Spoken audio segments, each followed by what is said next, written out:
Sur une plage bordée de palmiers, là où les vagues chantent jour et nuit, vivait une petite tortue nommée Lina. Lina adorait regarder le ciel. Chaque matin, elle observait les oiseaux planer au-dessus de l'océan. Ils glissaient dans le vent, libres, légers. Et chaque matin, elle murmurait. « Moi aussi, je veux voler. » Les autres tortues secouaient la tête. Les tortues ne volent pas. Accepte qui tu es.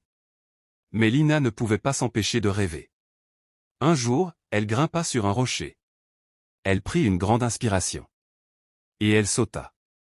Plouf! L'eau éclaboussa partout. Le lendemain, elle attacha des feuilles à ses petites pattes. Elle sauta encore. Plouf! Les mouettes riaient. Les crabes la regardaient bizarrement. Mais Lina recommençait. Encore. Et encore. Chaque échec faisait un peu mal. Pas au corps. Au cœur.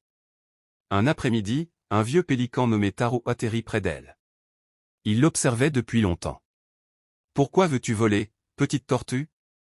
Lina répondit doucement. « Je veux voir le monde d'en haut.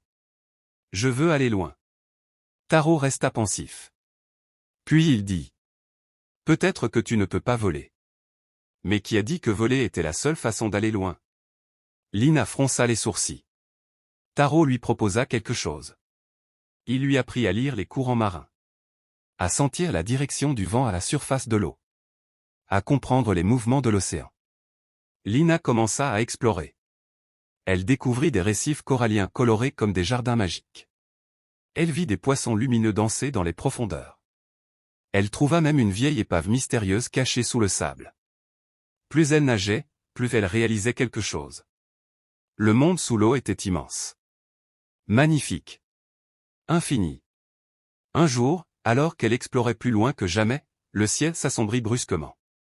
Une tempête éclata. Les vagues devinrent violentes. Le vent hurlait. Au milieu du chaos, Lina aperçut un bébé crabe emporté par le courant. Sans hésiter, elle plongea. Les vagues la frappaient. Le courant éta. Sans hésiter, elle plongea. Les vagues la frappaient. Le courant était puissant. Elle n'avait pas d'aile. Elle ne pouvait pas s'élever au-dessus de la tempête. Mais elle avait sa carapace. Solide. Résistante. Elle se plaça au-dessus du petit crabe, le protégeant des rochers. Elle nagea contre le courant.